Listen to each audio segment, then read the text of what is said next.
আসুন আসুন, বেগুন তলার টাটকা ইলিশ নিয়ে যান, আসুন আসুন, টাটকা ইলিশ নিয়ে যান। ও দাদা, আসুন আসুন আসুন, তাড়াতাড়ি আসুন। এই চল চল, হরি ভাইয়ের টাটকা ইলিশ কিনি, চল চল চল চল চল। চল চল, হরি ভাইয়ের টাটকা ইলিশের কোনো জবাব নেই। চল চল যাই, কিনে নিয়ে আসি টাটকা ইলিশ, চল চল চল চল।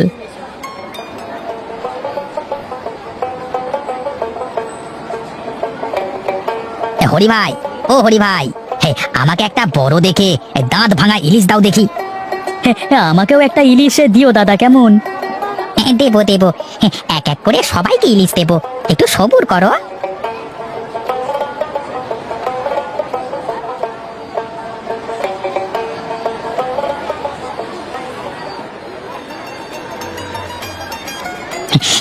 সকাল সকাল সব ইলিশগুলো বিক্রি হয়ে গেছে।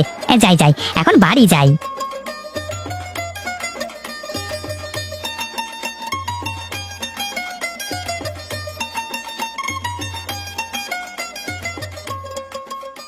গিন্নি, বলি ও গিন্নি, কোথায় তুমি? কি গো, কি হয়েছে? তুমি এত সকাল সকাল বাড়িতে ফিরে আসলে যে, কি ব্যাপার?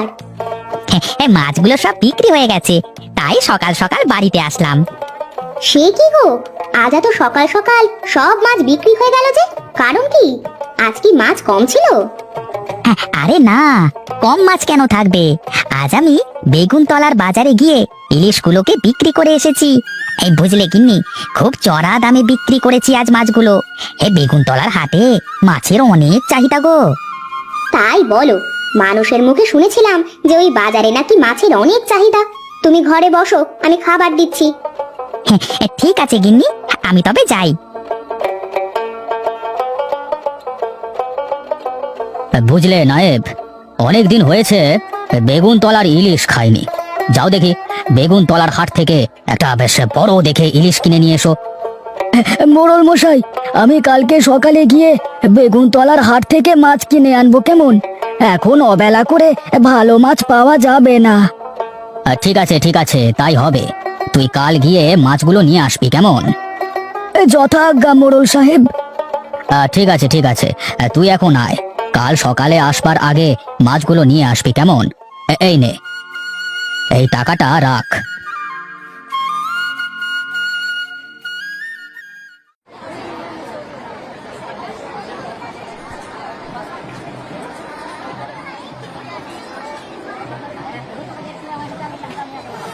আরে হরি যে, তা আজকে কি মাছ এনেছিস?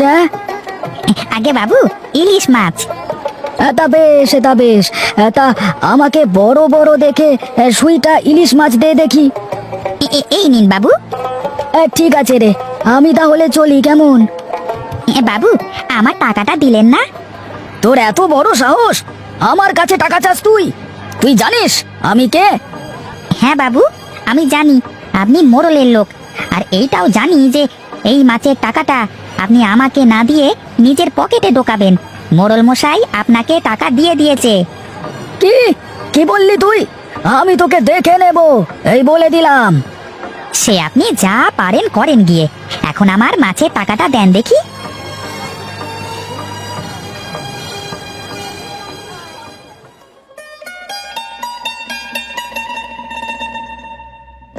আরে নায়েব মশাই যে, সকাল সকাল বেগুনতলার ইলিশ হাতে চললেন কোথায়? হ্যাঁ, মোড়ল মশাইয়ের বাড়িতে যাচ্ছি রে।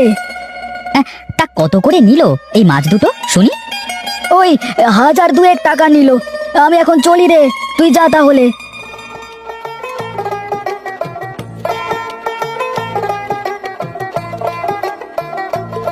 আরে নায়েব যে, সকাল সকাল বেগুনতলার ইলিশ নিয়ে চললি কোথায়?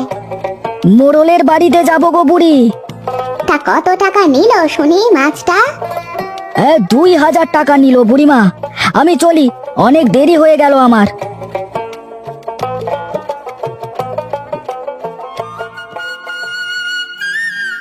আরে নায়েব দাদু যে, তাই সকাল সকাল বেগুনতলার ইলিশ নিয়ে চললে কোথায়? মোড়ল মশাইয়ের বাড়িতে যাব দাদু ভাই। তা কত টাকা নিল শুনি মাছ দুইটা? 2000 টাকা নিল দাদু ভাই। আমি এখন চলি, কেমন? আল্লাহ জানে এই মানুষগুলোর আজ কি হয়েছে? যাকে দেখো সেই মাছের দাম শুনতে উতলা হয়ে পড়ে। এই নায়েবটাকে দিয়ে কোনো কাজ ভালোভাবে হয় না। কাল এত করে বলে দিলাম যে সকাল সকাল আসতে, এত বেলা হয়ে গেছে এখনো তার আসবার কোনো খবর নেই। হ্যাঁ, আমি আমি এসে গেছি বাবু। এই তোর আসবার সময় হলো তাহলে?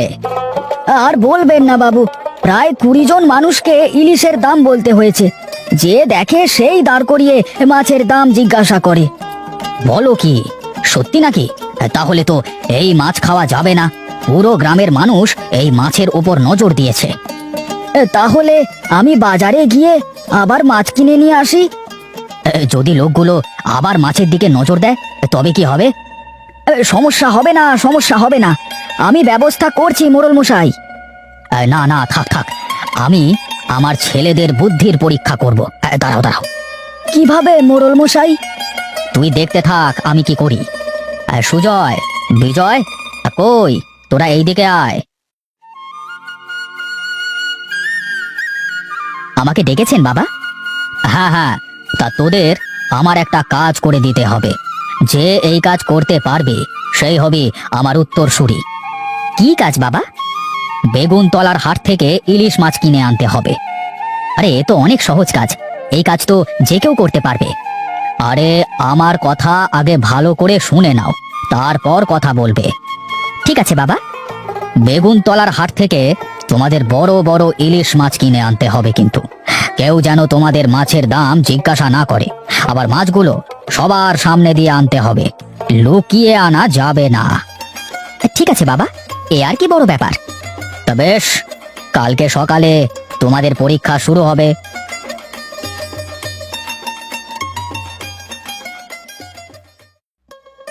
বন্ধু দীপেন, বাবা আমাকে একটা পরীক্ষা দিয়েছে, কি করে কি করব কিছুই ভেবে পাচ্ছি না। আরে কোনো সমস্যা নেই, কি হয়েছে সেটা বল আমাকে, আমি দেখছি বাকিটা। বাবা আমাকে বলেছে বাজার থেকে ইলিশ মাছ কিনে আনতে, কিন্তু কেউ যেন আমার মাছের দাম না জিজ্ঞাসা করে। আরে এটা কোনো ব্যাপার হলো? তুই কিছু টাকার ব্যবস্থা কর, বাকিটা আমি দেখছি। টাকা দিয়ে আবার কি হবে? আরে বাজারের পথে আমার পোলাপান থাকবে, যে পথ দিয়ে যাবে সবাইকে টাকা দিয়ে মুখ বন্ধ করে রাখবো। আরে বাস, তোর মাথায় তো বুদ্ধি আছে বলতে হবে। এই নে টাকা, আমি এখন চলি। হ্যাঁ, তুই সব ব্যবস্থা করে দে ভাই, তুই কোনো চিন্তা করিস না। হ্যাঁ, তুই বললে কাল ওই পথ দিয়ে কোনো লোক যাওয়া আসা করবে না। হ্যাঁ,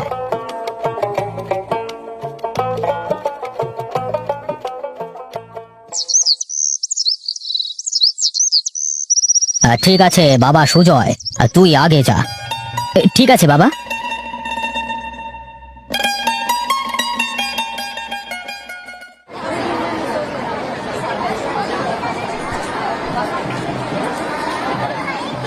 এই রামু কাকা, আমাকে বড় দেখে একটা ইলিশ মাছ দাও তো।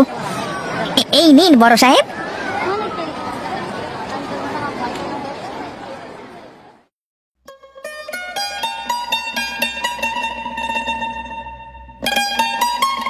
আরে সুজয় বাবা যে, তুই এত বড় মাছ নিয়ে কই যাস? কত নিল মাছটা? এই যা, এই বুড়ি তো দাম শুনে ফেললো, এখন কি করি? তুমি হেরে গেছো সুজয়, এখন বাড়িতে চলো।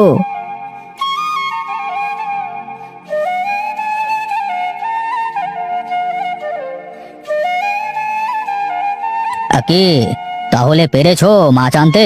পথে কেউ জিজ্ঞাসা করেনি তো মাছের দাম? আগে মোড়ল মশাই, বাজার থেকে বের হওয়ার সময় এক বুড়ি মাছের দাম জিজ্ঞেস করে ফেলেছে। তাহলে সুজয়, তুমি হেরে গেছো বাবা। এবার বিজয় যাবে মাছ আনতে। আর নায়েব, তুমি বিজয়ের পেছন পেছন গিয়ে দেখো কেউ মাছের দাম জিজ্ঞেস করে কিনা। ঠিক আছে মোড়ল মশাই, আমি যাচ্ছি।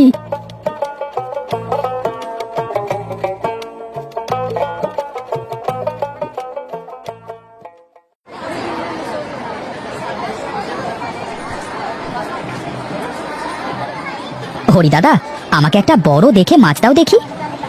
সে কি দাদা, একটু আগে আপনার দাদা মাছ কিনে নিয়ে গেল, এখন আপনি আবার এসেছেন মাছ কিনতে?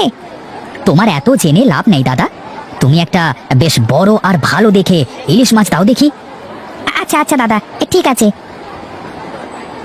এই নিন।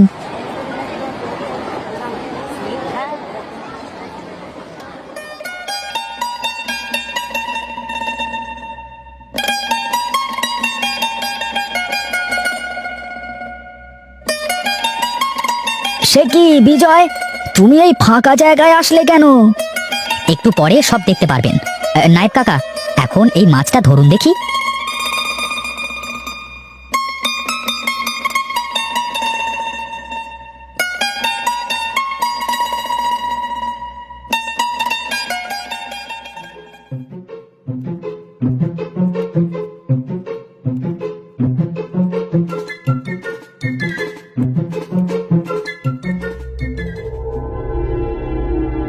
আরে বিজয়, তোর এ কি অবস্থা? এমন উদ্ভট সেজেছিস কেন? বাবা, আপনি বলেছিলেন না যে কেউ যেন মাছের দাম জিজ্ঞাসা না করে, এমন ভাবে মাছ আনতে হবে। তা আমি মাছটা নিয়ে এসেছি। মাছ নিয়ে যখন আমি আসছিলাম, আমার এমন দশা দেখে সবাই আমার এমন অবস্থার কথা জানতে চেয়েছে। কেউ আমার কাছে মাছের দামটা জিজ্ঞাসা করেনি। বাবা বাবা বাহ, তোর বুদ্ধি আছে বাবা, বলতেই হবে। তুই হবি আমার উত্তরসূরি, আমার পর তুই হবি এই এলাকার মোড়ল। কিন্তু বাবা, আমি একটা কাজ করেছি তোমাকে না জানিয়ে। কি কাজ করেছিস বল দেখি। সুজয় দাদা লোকজনকে টাকা দিয়েছিল যাতে কেউ তার মাছের দাম জিজ্ঞাসা না করে। তাও আমি একটি লোককে দ্বিগুণ টাকা দিয়ে দাদার প্ল্যানটা চপাট করে দিয়েছি। আমি আমি সব জানি।